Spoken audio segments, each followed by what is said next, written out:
Voilà, bah c'est très bien, comme ça on n'a pas vu qu'on avait déjà fini l'interview et que t'avais oublié la question. Ah, ok. Ok. Ok, d'accord. Salut YouTube, c'est Super Boki. Aujourd'hui, une nouvelle petite interview sur la chaîne où je reçois un streamer jeux vidéo mais qui n'a pas que ça comme passion. Bonjour Tilik, comment vas-tu?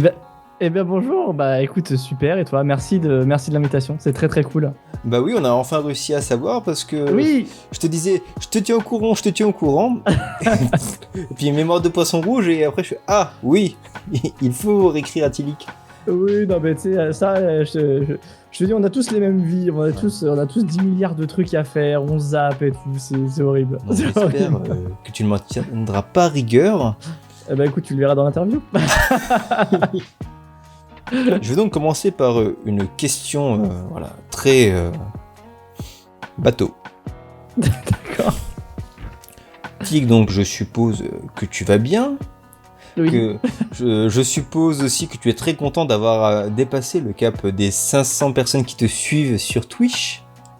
Eh ben oui, un peu de fatigue aussi, mais très content. Oui, parce que rappelle-nous ce que tu as fait du coup pour fêter cet petit événement. Eh ben écoute, je voulais faire un live un peu spécial pour les 500. Je me dis, ouais, j'ai 24 heures, je vais pas tenir, je vais pas faire un live à rallonge. Puis j'ai fait, moi, 500. On m'a soumis l'idée, on m'a dit, ouais, bah 500 follow, 500 minutes. Je fais, ah bah oui, c'est pas mal, ça fait 8 heures, 20 et quelques, enfin voilà. Et finalement, j'ai fait 12 heures de live. Quel enfer. Donc, et ça voilà, s'est bien c'était passé, très pas cool. trop dur, pas trop de coups de mou. Bah, non, parce que j'ai la chance aussi d'avoir des copains streamers en or et qui ont été là, on en a profité. Enfin voilà, l'objectif c'était vraiment de se faire plaisir. Aussi de faire venir un petit peu de monde pour les remercier, parce que c'est vrai qu'on. Voilà, quand on est petit streamer, il y a des petites communautés qui se forment et on se soutient tous un petit peu, donc c'est très très cool. Donc je voulais partager voilà, pas mal de choses avec les viewers, les streamers copains, etc. Et finalement, c'est passé très vite. C'est passé très vite et ça s'est très bien passé et j'étais très content du coup. Ouais, donc c'était pas juste Tilik qui joue à un jeu pendant 12 heures, c'était Ouais, vraiment une non. interaction, un échange entre les Ouais, c'est guests ça. et C'est puis ça, ta commu, quoi. Tu as fait 12 heures de jeux vidéo, je me dis que, parce que Ouais. voilà, je suis un petit malin, que le jeu vidéo a une place importante dans ta vie. Ah, peut-être. Et le fait que j'ai une chaîne Twitch en rapport avec le jeu Ceci vidéo, peut c'est expliquer peut-être un cela. indice. C'est peut-être un indice. Et du coup, cela m'amène à une question toute trouvée. Ouais. Parce que maintenant on sait que voilà, tu es un homme mûr avec plein de responsabilités et tout ça. Mais avant, il y a eu un petit Tilik. Petit Tilik tout minot. Comment est-ce qu'il a découvert le jeu vidéo? Eh bien, écoute, je pense, comme beaucoup de gens, je l'ai découvert en famille, en fait. Moi, mon père avait une Master System quand j'étais gamin. Ouais. Et donc, c'est un peu comme ça que le premier contact est venu, avec des jeux qui m'ont marqué. Et puis, il y a eu plusieurs étapes, hein. C'est-à-dire qu'il y a eu la Master System quand j'étais vraiment gamin, mais c'était encore à l'époque la console de mon père, Ouais. qui après a pris une Mega Drive. C'était encore un peu la console de mon père, même si je commençais à un peu plus y jouer que lui. Ouais. Et puis après, ça a été la débandade, c'était ma console dans la chambre, et puis voilà, il y avait plus Aïe aïe aïe. Voilà. Mais ouais, C'est le jour où tout a basculé. c'est ça. C'est ça, mais en tout cas, ouais, c'était avec mon père sur la Master System. Mais du coup, t'as pu avoir, entre guillemets, la chance d'avoir un père joueur et Ouais. pas un père qui te dit non, mais la console, ça va te rendre bête, ne touche pas à ça, va plutôt jouer avec tes Mighty Mask ou je sais pas quoi. Ouais, bah oui, non, parce que lui, voilà, il aimait bien ça, et c'est vrai que, en plus, ce qui est rigolo, c'est que mon père, j'ai jamais vraiment vu non plus comme un gamer ou quoi que ce soit. Je pense que c'était quelqu'un aussi de curieux et qui a voulu me faire partager ça. Et puis bah, la curiosité aussi, ça me caractérise beaucoup. Et Ouais. voilà, j'aime bien toucher un petit peu à tout, voir ce qui se passe à droite, à gauche, tout ça. Et je pense que ça, c'est un des traits de caractère que j'ai hérité de mon père. Et du coup, voilà, curieux, il m'a fait découvrir la Master System, avec Altered Beast sur Master System d'ailleurs. super. Voilà, et ça c'était. Alors, pas quand j'étais tout petit, Altered Beast, Oui. non, au début il y avait le jeu de l'escargot et tout. Enfin, voilà, il y a eu ça, il y avait un jeu de tennis aussi, si je m'en souviens bien.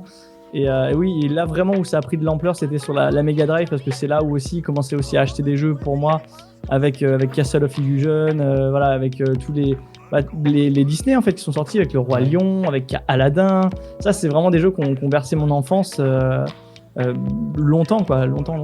Du coup, je suis obligé de t'arrêter, je suis vraiment désolé. Dis-moi. Aladdin, Super NES ou Mega Drive pour la version? Non, mais il n'y a pas de débat, Je suis obligé. Non. Aladdin sur Mega Drive, c'est tout. Eh bien, écoute, cette petite interview se termine. C'est terminé. Oui. Ah là là. Non, mais moi j'ai pas eu la Super NES ni la NES. Enfin, j'ai eu aucune Nintendo en fait. C'est simple, ma première Nintendo, ça a été la Nintendo 64. Voilà, et c'était la mienne. Mais moi j'avais un père qui était Team Sega, donc non, j'ai tout découvert sur Mega Drive. Mais tu vois, le jeu vidéo, ça a nourri une passion, mais qui en a amené d'autres aussi, quoi. La musique aussi en elle-même, ça c'est venu aussi un peu avec les jeux vidéo. Enfin, ça a fait le lien aussi avec les jeux vidéo, et ça aussi, ça a pris une part importante dans ma vie. Attends, t'es en train de dire à demi-mot que c'est le chipset sonore de la Master System ou de la Mega Drive qui t'ont fait aimer la musique? Non, mais quelque part, je pense que ça a joué, parce que mon père était musicien aussi, et pour le coup, tu sais, quand t'es petit, tu as des trucs que t'imprimes, et franchement, les musiques, pour te dire, une des musiques qui m'a les plus marqué dans le jeu vidéo, mais alors là, je te parle pas de genre, waouh, j'étais en extase devant la musique. Non, c'est juste la musique, la mélodie qui te reste, c'est la musique de cet escargot sur Master System. C'est là, et je l'ai retrouvé, et je crois que je l'ai mis sur ma soundboard pour la balancer en stream de temps en temps. Magnifique. Mais tu vois, c'est des choses qui te restent, c'est des souvenirs indélébiles, et donc ça passe par la musique aussi, quoi. Mais forcément, quand t'entends toutes les musiques qui étaient sur Mega Drive avec le chipset qui a fait les heures de gloire aussi de la Mega Drive, c'est fabuleux, c'est fabuleux. Pour continuer un peu sur le côté musical, est-ce que toi t'as été happé par ce retour en force de tout ce qui est synthwave, choses comme ça? Oui et non, un peu de loin, j'aime beaucoup. Il y a un groupe que j'aime beaucoup d'ailleurs, un mec que j'aime beaucoup qui s'appelle Carpenter Brut, voilà, qui a un petit peu évangélisé ce style-là aussi. Et mais oui, j'étais comme tout, j'ai été curieux, mais c'est vrai qu'en soi, j'ai pas non plus, j'étais pas subjugué non plus par ce retour un petit peu aux sources et ces sonorités-là. Non, j'ai entendu d'autres trucs un petit peu étranges. À un moment, il y avait aussi une petite mode de retransformer les chansons en 8 bits justement. Ouais. Enfin, c'était trop rigolo, c'est aussi ça. Mais non, pour le coup, non, il y a vraiment des trucs qui sont très très cool en synthwave. Mais non, je suis pas plongé dans le style complètement. Mais j'aime beaucoup après, et j'en écoute de temps en temps, ouais. D'accord, mais écoute, je te propose qu'on stoppe cette légère digression. Ouais, non, mais pas de problème. Et après la musique, je pourrais t'en parler, ouais. Si tu veux après, hein, mais Pas de souci. pas de souci. Recentrons le sujet. Oui, c'est important, hein. Faut bien qu'on tienne les choses. Ouais. Donc après avoir parlé du coup de ta première découverte du jeu vidéo, on va aller dans le futur, c'est-à-dire notre présent. Et je voudrais savoir, je connais déjà la réponse, si aujourd'hui tu es toujours joueur, et à quel jeu tu joues beaucoup en ce moment, si tu avais vraiment une grosse recommandation du moment. Alors, alors j'aurais pu avoir une autre recommandation, parce que là on est, pour recontextualiser, on est pas longtemps après la sortie de Cyberpunk. Il y a eu de gros débats d'ailleurs. Mais non, j'ai pas encore fait Cyberpunk, j'ai pas voulu faire Day One, etc. Par contre, actuellement, oui, je suis toujours joueur, comme ma chaîne Twitch peut l'attester. Hein. Oui, voilà, le dernier live, c'était hier, tout simplement. D'ailleurs, petite parenthèse, c'est vrai que le live aussi, je suis très content d'avoir de mettre en fin de vie. Je me lance sur Twitch, parce que ça m'a permis de jouer un peu plus et de découvrir beaucoup plus de choses. Et c'est important pour ce que je vais dire, parce que je pense qu'il n'y aurait pas eu Twitch. Il y a un style, je te disais tout à l'heure, il y a des moments où on n'est pas prêt pour certains types de jeux. Et là, il y a un jeu où j'ai pris une claque. Je pensais pas que je prendrais une claque, et c'est un jeu où j'ai envie de souvent y retourner. C'est Hades. Et d'ailleurs, si Pierre passe par là, Pierre et les multivers passent par là, je lui fais un petit coucou, parce que je l'emmerde avec Hades. Clairement, en ce moment, je lui dis fais Hades, tu vas voir, c'est trop bien. Et donc ouais, c'est un roguelite, et j'étais pas du tout sur ce genre de jeu. Et en fait, j'ai découvert ce genre avec Dead Cells. Bon, un petit peu aussi. Avant, j'avais quand même un petit peu testouillé. J'avais fait un peu de Symphony of the Night, etc., des Castlevania. J'avais adoré, mais j'ai pas eu une hype comme j'ai eu pour Dead Cells ou comme Hades. Et là, clairement, Hades, ce qui m'a subjugué, c'est que c'est un petit jeu indé. Et ils ont raflé des prix au Games Award, je crois. Et franchement, le jeu coûte pas cher, il y a une rejouabilité de dingue, on se prend au jeu. Le fait de mélanger un petit peu de mélanger la mythologie sur le roguelite, je trouvais ça trop bien. Bref, la direction artistique, elle est géniale. C'est un jeu qui paye pas de mine parce que c'est pas un blockbuster, c'est pas un triple A avec des budgets gigantesques, mais c'est un truc qui fonctionne et ça fonctionne très bien et ils l'ont très bien fait. La musique, encore une fois, voilà, on va y revenir, mais moi la BO, elle m'a scotché. Du coup, je prends un plaisir de ouf à y aller et à y retourner régulièrement. Et voilà, et là je viens à peine de tomber Hades. En plus de ça, c'est le moment où je l'ai fait hors live parce qu'au bout d'un moment j'avais annoncé que je faisais moins Hades parce que voilà, il va falloir que j'en fasse un petit peu plus, que j'augmente un petit peu pas les compétences, mais voilà, que je prenne un petit peu de skill. déjà de skill, et puis voilà, améliorer 2-3 petites choses. Et en fait, pendant un stream hors live, il est tombé. Alors ça, j'ai eu la présence d'esprit d'enregistrer la run. Donc comme ça, je vais me rattraper comme ça. Mais ouais, voilà. Donc c'est un jeu vraiment que je voulais même faire hors live. À un moment, je me dis, mais bon, va falloir que je dise que je vais en faire un peu hors live. J'ai beaucoup de jeux en cours. Mais je peux pas faire une fois Hades toutes les presque 2 semaines, c'est pas possible. Moi j'ai envie d'y jouer quoi.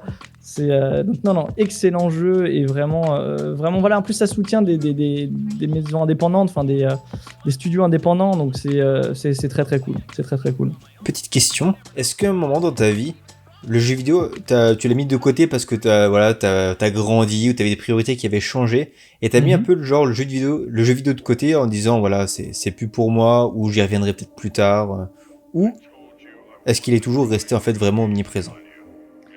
À un moment il a été moins présent, mais les choses de la vie font que des fois voilà la vie change, la vie change. Il y a des événements dans la vie comme ça qui font que notre vie change et le jeu vidéo est revenu aussi parce que comme je t'ai dit, moi je suis quelqu'un de très passionné par beaucoup de choses et j'ai toujours eu cette passion du jeu vidéo et maintenant comme je te dis, il y a certains des événements de la vie, des fois c'est des malchances, mais une malchance ça tire peut-être une chance de l'autre côté, c'est que maintenant j'ai un peu plus de temps pour me consacrer à cette passion. Ouais. Et c'est d'ailleurs justement cette passion qui m'a dit mais partage-la en fait, partage cette passion parce que c'est pas nul en fait de jouer aux jeux vidéo dans ton coin, d'assumer d'avoir la trentaine passée et de jouer aux jeux vidéo. Il y a plein de gens qui sont comme toi et partage et tu vas voir c'est cool. Je pense que moi je prends du plaisir, en fait je prenais toujours du plaisir à jouer, à échanger même avec des potes, etc. On se faisait encore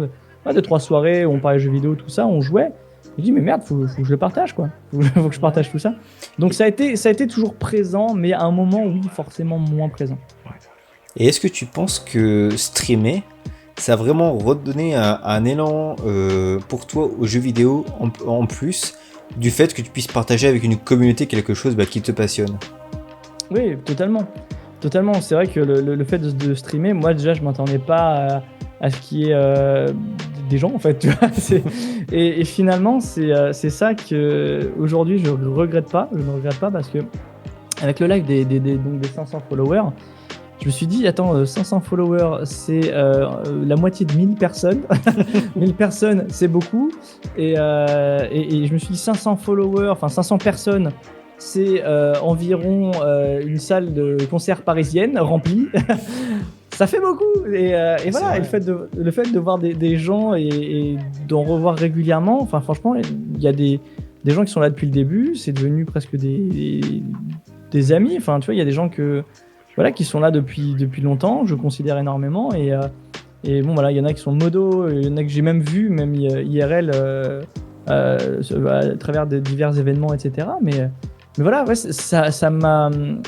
Si tu veux, j'aurais un petit peu le même discours parce que j'ai eu un petit parcours aussi World of Warcraft, D'ailleurs que j'ai partagé avec mon père. Hein, tu vois, quand je te disais que Incroyable. quand j'étais petit, j'ai découvert la Mega Drive et moi j'ai continué. Mon père était un petit peu moins jeux vidéo, mais ça, voilà, bon bah, vie de famille, forcément, tu joues un petit peu moins.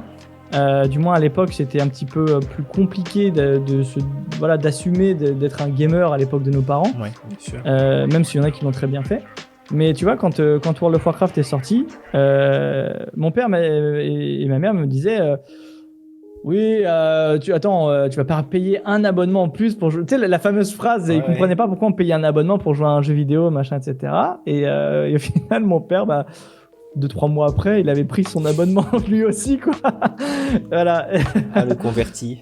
Voilà, c'est ça. Donc finalement, il y a une petite phase World of Warcraft et il y a eu le même schéma, c'est-à-dire que je me suis fait plus de connaissances et même des amis via les jeux vidéo parce qu'on te dit oui, mais le jeu vidéo, t'es seul dans ton coin, sors un petit peu dehors, tu vois pas tes amis, machin. Mais en fait, on se fait des amis et voilà. Enfin, c'est juste maintenant un argument qui pour moi il n'est plus valable. Parce que moi, ça m'a élargi vraiment ma vie sociale, quoi. C'est très cool. Ok, Tilik, c'est donc un moment parfait pour pouvoir aborder ta Madeleine de Proust, le jeu ou une console qui aurait pu marquer ta vie de joueur. La parole est à toi. Madeleine de Proust. Alors, Madeleine de Proust, pour moi, c'est un jeu aussi sur lequel tu reviens souvent. En fait, je pense qu'il y a tellement de jeux vidéo à faire que je reviens pas souvent, mais il y a un jeu comme ça qui, tu vois, dès que je le vois ou dès que j'y pense, ça me ramène des sentiments, des émotions, des odeurs, tu vois, même, tu vois, des odeurs. C'est bizarre, mais c'est comme ça. C'est Zelda The Ocarina of Time. Voilà, ça a été, je pense que ça a été vraiment ma première grosse claque quand j'étais gamin, et c'est pour ça que ça m'a autant marqué. Et ouais, ce jeu me rappelle énormément de souvenirs. Les musiques, tu vois, voilà, ça génère un truc en moi, je ne sais pas, et c'est Zelda Ocarina of Time qui m'a vraiment subjugué. D'accord. Voilà. Et du coup, il te rappelle quoi comme odeur? Comme odeur, alors une odeur de café, chocolat, une odeur du matin. Je me souviens très, très, très clairement d'un souvenir. Moi, je devais être à l'école. Je n'étais pas à l'école parce que je crois que j'étais malade. C'était une semaine où peut-être... Oui. Tu sais, les fameuses semaines de gastro quand j'étais malade et du coup, je jouais à la console, oui. Non, mais voilà, tu sais, les moments où t'es malade, t'es pas bien. Je m'en souviens, je devais être en peignoir je sais plus quel âge j'avais à la sortie d'Ocarina of Time. Je devais être en peignoir, tu vois. Et avec mon père, toujours, on avait surkiffé le jeu et on était en train de le poncer. Et je me souviens me lever un matin et mon père qui était en train de jouer à sa partie d'Ocarina of Time, et je sais que c'est un jour où j'étais malade, où t'es confortable dans ton petit peignoir, où tu joues toute la journée à Zelda. Et voilà, ça me rappelle en fait cette petite odeur du lever avec le café, le chocolat chaud, c'est ça. Et l'odeur de la gastro certainement à ce moment-là.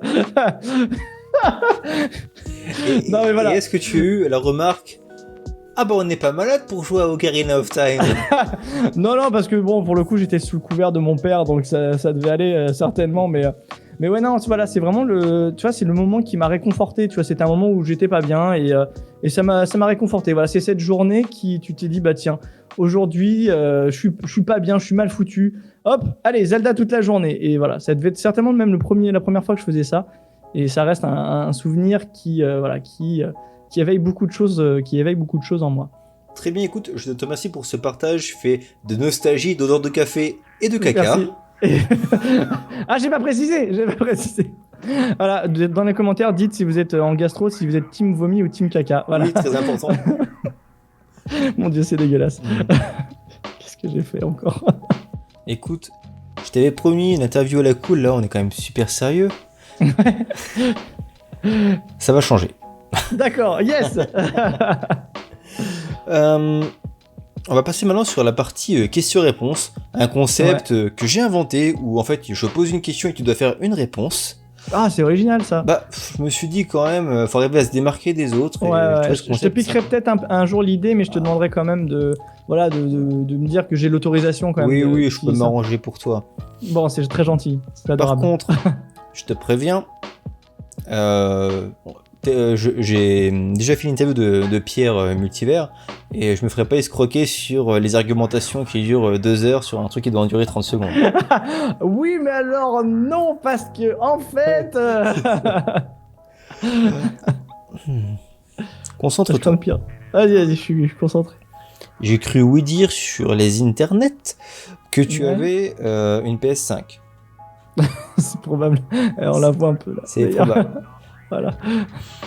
Est-ce que c'est un choix du cœur ou un choix par défaut? Non, choix du cœur.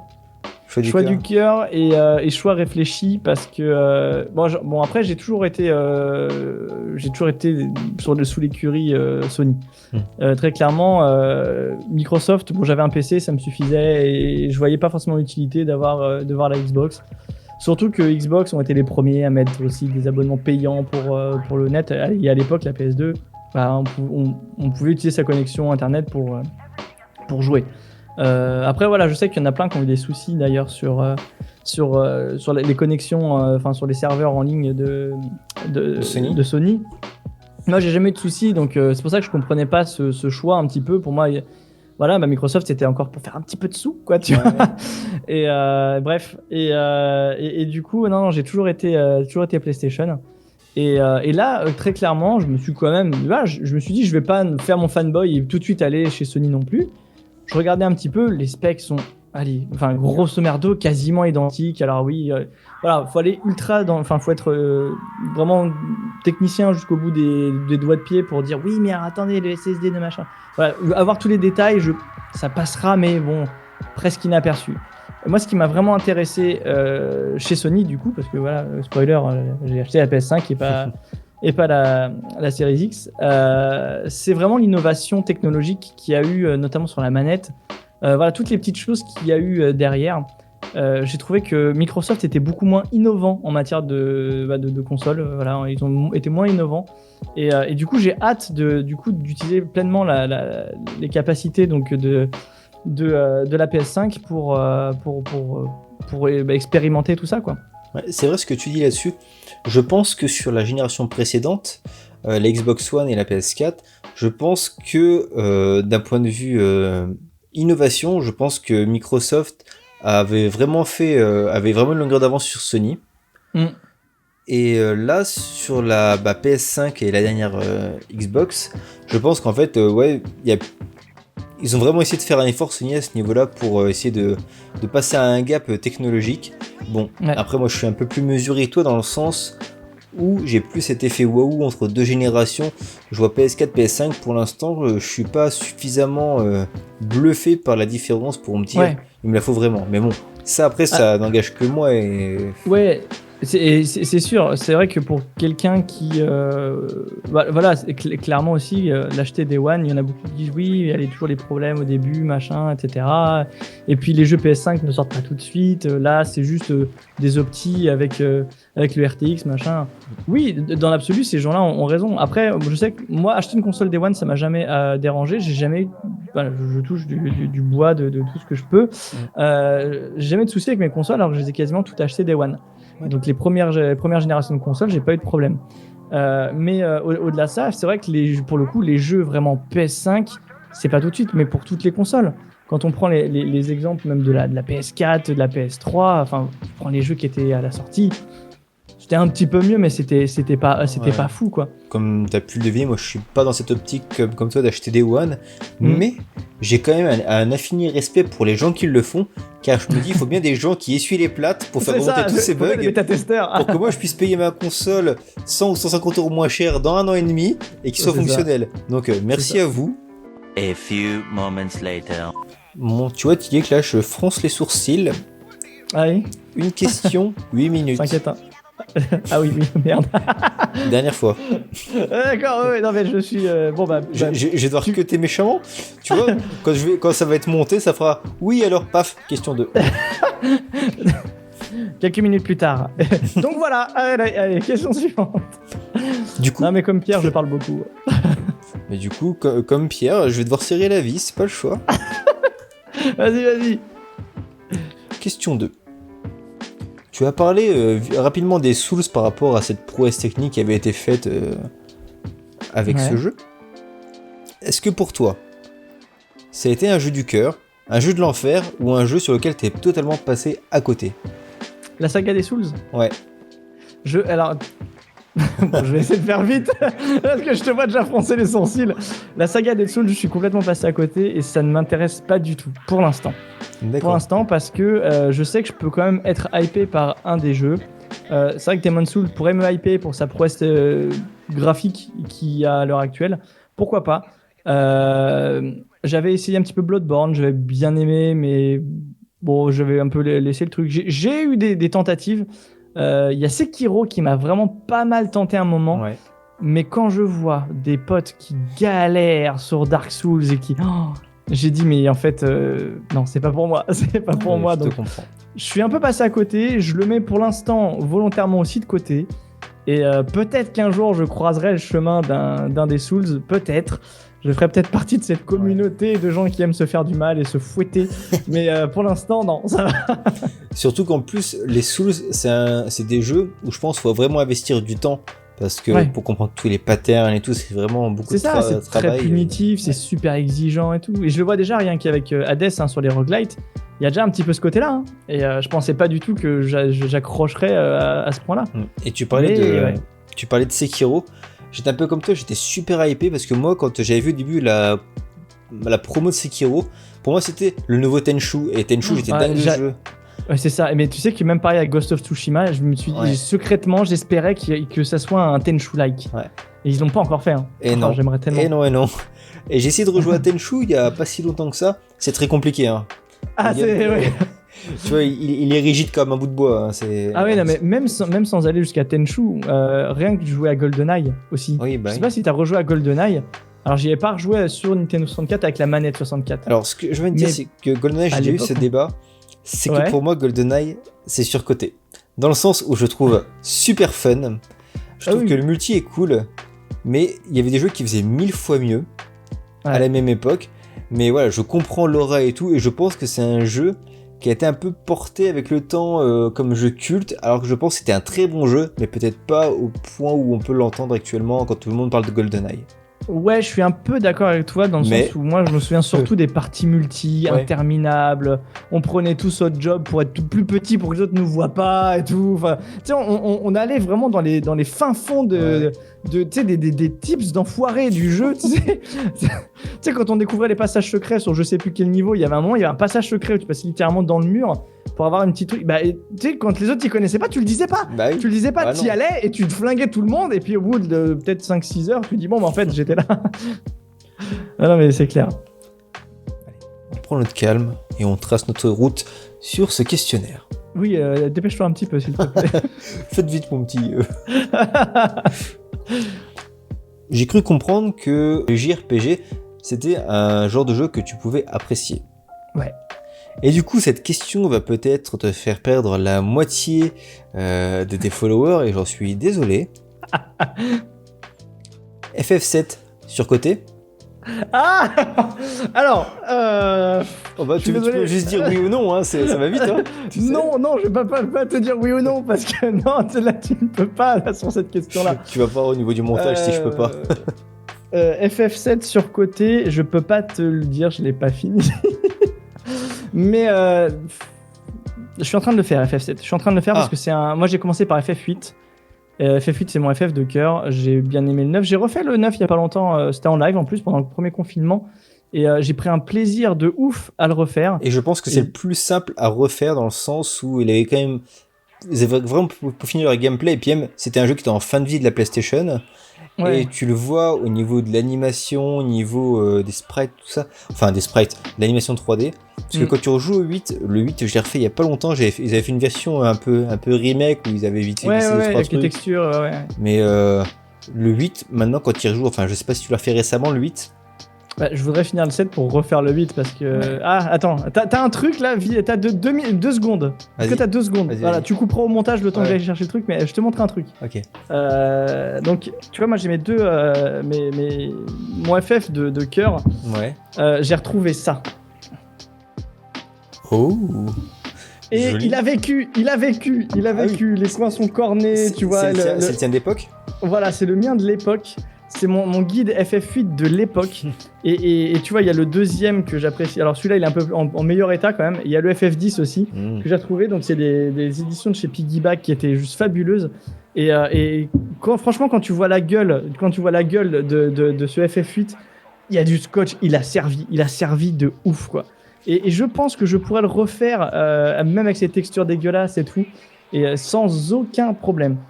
Mais voilà, mais pour en revenir du coup à FF7, j'ai pas eu l'occasion de le faire en entier. Et quand tu commences la saga des Final Fantasy avec un 8, un 9 ou même un 10, le 7 il pique un petit peu, quoi, tu vois. Faut aimer le polygone, quoi. Voilà, faut aimer le polygone, mais je prends quand même un plaisir à le faire, mais voilà. Ouais, non, mais le 7 est cool, hein. Franchement, il est cool. De là à dire qu'il est surcoté, je dirais pas qu'il est surcoté, parce que il y a eu le 6 avant et ça a été aussi un énorme gap, et je pense que les gens qui ont vécu ce gap, c'est légitime pour eux de dire que c'est celui qui a lancé aussi beaucoup de choses, qui a révolutionné pas mal de choses. Donc oui, dire que le 7 est surcoté, non, je pense pas. C'est mérité. C'est mérité. D'accord. Tu t'en sors bien. On va continuer sur la route du RPG. Ouais. J'ai cru voir que tu avais refait il y a peu Skies of Arcadia. Ouais, je suis toujours dessus d'ailleurs, il est très loin. Tu fais la version GameCube ou Dreamcast ? Je fais la version GameCube parce que à l'époque je l'avais fait sur Dreamcast et je n'ai jamais pu mettre la main sur la version GameCube. Donc je fais la version GameCube. D'accord, c'est pas ça ma question d'ailleurs, hein. C'était juste une petite information. Et ce n'est pas une question. En fait, là tu vas avoir 1 minute de libre antenne. Ouais. Où tu vas devoir me convaincre de ne jamais jouer à ce jeu. Ah d'accord, ok. Pourquoi faudrait jamais que j'y joue en fait ? Parce que les phases en bateau sont beaucoup trop longues avec beaucoup trop de combats. Du coup, c'est très très chiant. Tu passes un temps infini à farmer. Le jeu est quand même relativement long. Et puis, qu'est-ce que je pourrais te dire ? Il y a un ou deux personnages qui n'ont aucun charisme. Putain, c'est dur parce que on a vraiment l'impression que je n'aime pas ce jeu alors qu'il est trop bien. Je pourrais te dire que les batailles navales sont surcotées. Voilà, c'était pas original. En plus, c'était l'époque de One Piece, donc si t'aimes One Piece, ça sera qu'une vulgaire parodie. Ça y est, il se lâche. Non, mais voilà, faut essayer de penser le contraire. Sauf pour les combats. Au début, c'est vrai que quand tu te balades en bateau et que t'as un combat toutes les 10 secondes, c'est chiant au bout d'un moment. C'est clairement chiant. Mais non, je pourrais pas dire. Non, je peux pas. Le reste, je peux pas. Donc, Skies of Arcadia, on est d'accord pour dire que c'est chiant. Très bien. Alors, voilà. On va enchaîner. Et d'ailleurs, Skies of Arcadia, pour vérité, hein, sous-côté. Vraiment, sous-côté. Voilà. Allez, ça sera coupé au montage de toute façon. Question suivante. On a parlé JRPG et du coup, sans aucune transition, on va parler d'autre chose. Très bien. Jeu où tu tires sur des gens à monde ouvert. Toi, t'es plus team Mafia ou GTA ? Ah, c'est une question intéressante parce que Mafia, j'étais passé à côté. Et je l'ai fait à l'occasion du remaster là, qui est sorti, Mafia 1. J'ai adoré. Franchement, j'ai adoré l'histoire, la licence, etc. Par contre, oui, ça souffre d'un petit quelque chose. Tu vois, il manque un petit quelque chose pour que ce monde ouvert soit pleinement vécu en monde ouvert, quoi. Et non, j'ai passé beaucoup trop. La conduite des véhicules, tu la trouves comment sur Mafia ? Question suivante. Non, on va dire qu'elle est fidèle à ce que devaient être les voitures à l'époque, tu vois. Donc de tenue de route, pas ouf. Voilà. Mais voilà, non mais clairement, effectivement, quand tu as un jeu, un monde ouvert comme ça, non, pour le coup, je suis plus GTA. J'ai passé un nombre d'heures incalculable aussi sur GTA 3 aussi. Même celui d'après San Andreas aussi était incroyable. Enfin, non, quand même team GTA. Mais c'est pas parce que vous êtes team GTA qu'il faut bouder Mafia. C'est pas l'un ou l'autre, ça peut être les deux parce que pour moi non, c'est Mafia ou GTA la question. Hein. Ah ouais, c'est GTA, mais ne boudez pas Mafia. Voilà, vous avez le droit d'être team Mafia ou team GTA, mais ne boudez pas l'autre, quoi. Ce mec détruit mon questionnaire. Voilà. Eh bien écoute, on va terminer sur une dernière question qui va être plus portée sur quelque chose de plus haut que nous, une portée un peu philosophique. Pas du tout. Ah merde, j'avais préparé, j'avais révisé. Hein. Ça serait une question plus personnelle à ton niveau. Donc Ouais. on a vu un peu en off que voilà, on voulait pas trop parler de perso, mais on est obligé. Ouais. Tu te considères meilleur à la guitare ou à Guitar Hero? Ah, j'ai passé un bon moment à Guitar Hero. Enfin, sur Guitar Hero. Non, je me considère quand même peut-être. Alors, il y a toujours ce syndrome de l'imposteur hein, quand tu fais un instrument de musique ou quoi que ce soit. Je me considère pas avoir un super niveau à la guitare, mais quand même, j'ai quand même un meilleur niveau à la guitare sur Guitar Hero, quoi. Sur une échelle de Christophe Maé sur 10, t'es à combien à peu près? Sur Guitar Hero ou à la guitare? À la guitare. Ouais, sur Christophe Maé, j'avoisine les 10 quand même, parce Ouais. que bon, je connais un peu plus de 4 accords. Ok, donc. Voilà, ça c'était fait, désolé, c'est Christophe, si tu passes par là, Oui, c'est pas, voilà, c'est pas un fidèle auditeur d'ailleurs. Hein. Christophe, on t'embrasse. Et merde, et voilà, ma carrière est foutue. Eh oui. Écoute, Tilik, c'est triste, mais le questionnaire est à présent fini et on se dirige tout doucement vers la fin de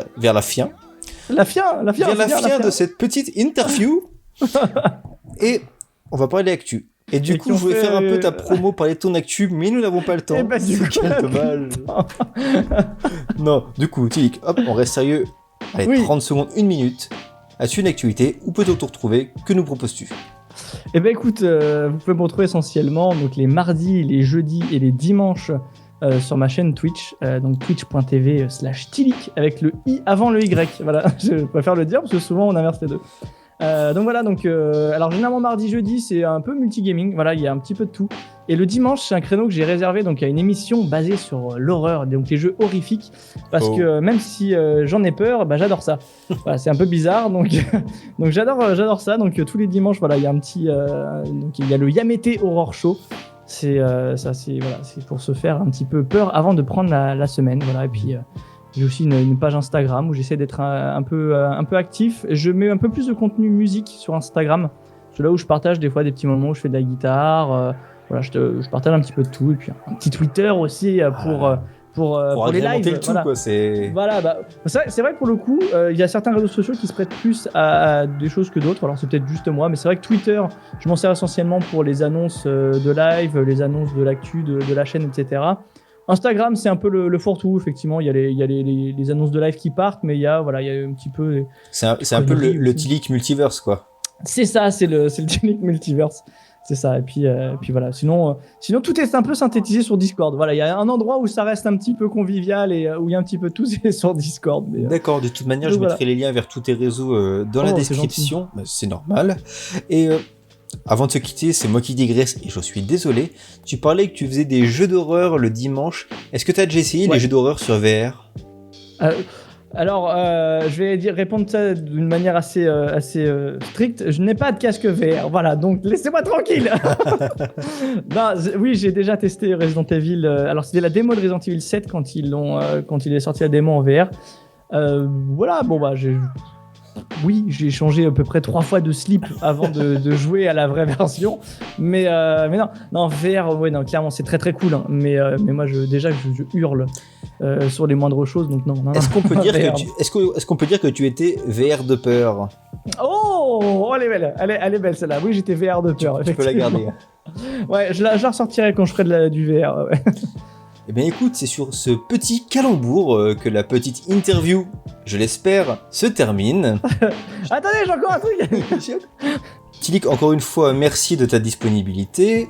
Bah merci à toi, surtout, de cette invitation. Si vous avez des questions à lui poser, n'hésitez pas à les mettre dans les commentaires. Je me ferai le relais bien volontiers vers Tilik. En attendant, YouTube, je te dis à très bientôt. Salut YouTube, salut Tilik. Salut. Et n'oubliez pas de vous abonner à la chaîne de Super Boki, hein. Ah oui, très bonne idée.